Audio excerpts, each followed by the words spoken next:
Previous video में हमने देखा था जब आपको बूलियन फंक्शन दिया होता था और आपको गेट बनाना होता था। अब की बार आपको एक सर्किट दिया हुआ है और आपको बूलियन फंक्शन निकाल के बताना है कि किस फंक्शन को रिप्रेजेंट कर रहा है। तो देखिए इसको कैसे करना है, बहुत सिंपल है। फिर से बस आपको इतना ही ध्यान रखना है, और रिप्रेजेंट करता है प्लस को, एंड रिप्रेजेंट करता है मल्टीप्लिकेशन को, और नॉट प्रेजेंट करता है एक्स डैश को, ठीक है, कॉम्प्लीमेंट को। बस आपको यही तीन चीज़ ध्यान रखनी है। तो देखिए सबसे पहले क्या हो रहा है, और से रिप्रेजेंट हो रहा है, तो इसी में चाहे नोट करना चाहे तो कर ले। इससे जाएगा तो आपको पता है यहाँ पे क्या मिलेगा, ये पूरी सेम ही चीज़ है, तो यहाँ पे और हो रहा है, तो और का मतलब हुआ x प्लस वाई मिलेगा यहाँ पे, ठीक है। इसी तरीके से यहाँ पे x डैश y और z है, तो ये भी और से जा रहे हैं, तो और से जाने का मतलब है ये x dash plus Y plus z ये बनेगा। अब ये दोनों फिर एंड गेट से जा रहे हैं, तो एंड में क्या होता है, मल्टीप्लाई। तो फाइनल आउटपुट क्या मिला, x प्लस वाई और x dash plus Y plus z का मल्टीप्लाई, ठीक है। तो ये z है तो z रहेगा, ठीक है। आई होप यहाँ पे कुछ मिस्टेक है, क्योंकि ये z है तो सिंपल z ही रहेगा, ठीक है। तो ये मेरे ख्याल से आपको इतना समझ आ गया होगा कि ये जो पूरा सर्किट है वो सिर्फ इतने से फंक्शन को रिप्रेजेंट कर रहा है, ठीक है। चलिए एक और क्वेश्चन कर लेते हैं। इस क्वेश्चन में भी आपको इस सर्कल को जो भी सर्किट है इसको बूलियन फंक्शन में कन्वर्ट करना है, ठीक है। लास्ट में आपको ये f निकाल के बताना है। तो देखिए सबसे पहले x और y ये किस में गया है, ये एंड गेट का नोटेशन है। एंड गेट में जाएगा तो एंड गेट में जाने के बाद क्या मिलता है, ये मिलेगा आपको x इंटू वाई, ठीक है। ये z भी आ गया इसमें, और फिर से तीनों एंड गेट में गए हैं तो आपको मिलेगा x into Y into Z. यहाँ पे देखिए पहले ये नॉर आया तो यानी कि ये x डैश मिला होगा, x डैश इंटू वाई मिला, फिर इसमें z भी मल्टीप्लाई हुआ, x dash y into Z हो गया, फिर तीनों ही आपस में मल्टीप्लाई, ठीक है। अब इसमें देखिए इसमें आपके पास पहले x डैश आया, ये y आया, और y डैश मतलब, और ये फिर z डैश है। तो पहले ये दोनों मल्टीप्लाई होंगे तो x डैश y डैश बनेगा, फिर z डैश भी गया, तीनों इसमें जा रहे हैं तो ये बनेगा x डैश y डैश और z डैश, ठीक है। फिर अब देखिए ये इसमें जा रहा है तो बुक में मिसप्रिंट है, इनमें लिखा होना चाहिए था, ये एंड गेट है, ये भी एंड गेट है, ये भी एंड गेट है, ये भी एंड गेट है, ये भी एंड गेट है, लेकिन ये और गेट है और ये भी और गेट है, ठीक है।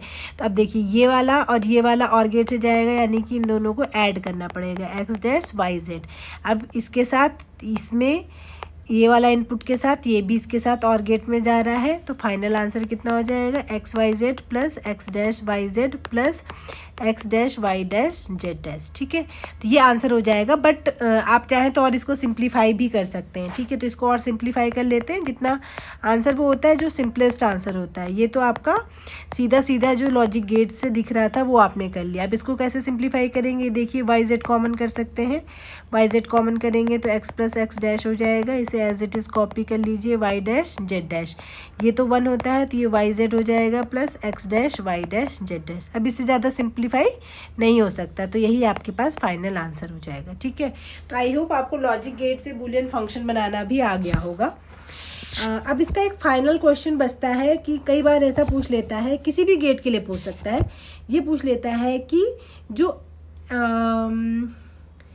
एंड गेट है, ठीक है, एंड गेट है और नॉट गेट है, ठीक है, ये जो दोनों गेट हैं is functionally complete,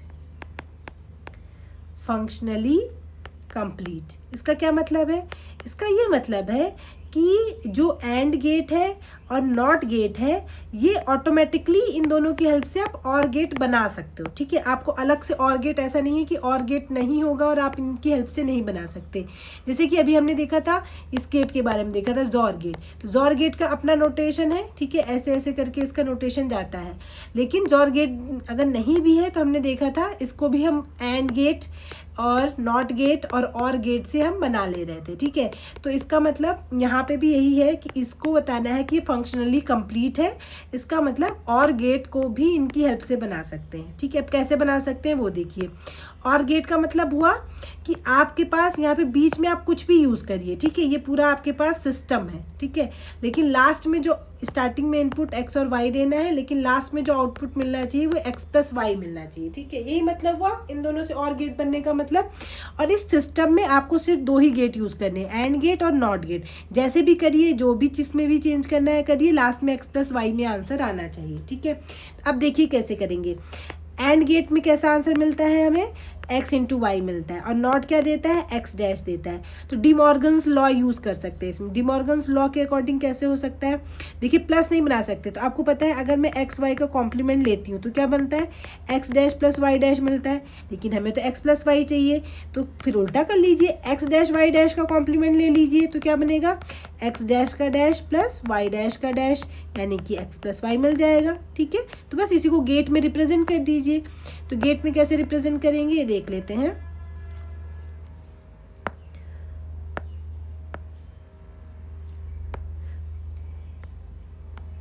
x y, हमने क्या बोला, x डैश y डैश का डैश करेंगे तो x डैश का डैश प्लस y डैश का dash is equal to x plus y मिल जाएगा, यानी कि ये जो है वो इसको लेके दे देगा। तो पहले आप क्या करेंगे, x डैश बनाएंगे। x डैश बनाने के लिए आपको इसको नॉट गेट से ले जाना पड़ेगा, तो आपको x डैश मिल जाएगा। y को भी डैश बनाना है तो इसको भी आपको नॉट गेट से ले जाना पड़ेगा, तो यहाँ तक पहुँच गए। फिर इनको मल्टीप्लाई करना है, तो मल्टीप्लाई करने के लिए आपको एंड गेट बनाना पड़ेगा, तो ये हो गया आपके पास एंड गेट। एंड गेट से जैसे ही बाहर निकलेगा ये x डैश y डैश हो गया। इसको फिर से आप नॉट गेट से ले जाएंगे तो आपको पता है ये x डैश y डैश का डैश बन जाएगा, जो कि किसके इक्विवेलेंट होता है, x प्लस वाई के। ठीक है, तो इसका मतलब क्या हुआ, आप इन दोनों गेट से आपका आराम से और गेट भी बन सकता है। ठीक है, और गेट की अलग से ज़रूरत नहीं है, तो इस वजह से इनको क्या कहते हैं, फंक्शनली कंप्लीट गेट कहते हैं। इसी तरीके से हो सकता है एग्जाम में ये क्वेश्चन आए कि और गेट और नॉट गेट कंप्लीट है, ठीक है, फंक्शनली कंप्लीट है, इसका मतलब और गेट और नॉट गेट की हेल्प से आपको एंड गेट बनाना पड़ेगा। ठीक है, मैं बस हिंट दे रही हूँ, बाकी आप लोग खुद बना लीजिएगा। एंड गेट में लास्ट में क्या आउटपुट आता है, x इंटू वाई, तो आपको क्या करना पड़ेगा, अगर x प्लस वाई का कॉम्प्लीमेंट लेते हैं तो x का कॉम्प्लीमेंट इंटू वाई डैश का कॉम्प्लीमेंट, बट आपको पता है कॉम्प्लीमेंट मल्टीप्लाई में नहीं चाहिए, सिंपल x और y चाहिए। तो अगर x dash plus Y dash का कॉम्प्लीमेंट लेंगे तब तो आराम से आपका x इंटू वाई बन जाएगा। ठीक है, तो आई होप आपको ये चीज़ें समझ आ गई होंगी। ठीक है, तो लॉजिक सर्किट आपको क्लियर हो गया होगा। करनॉफ मैप हम ऑलरेडी पढ़ चुके हैं, तो आपका ये बूलियन अलजेब्रा वाला चैप्टर ऑलमोस्ट कंप्लीट हो चुका है।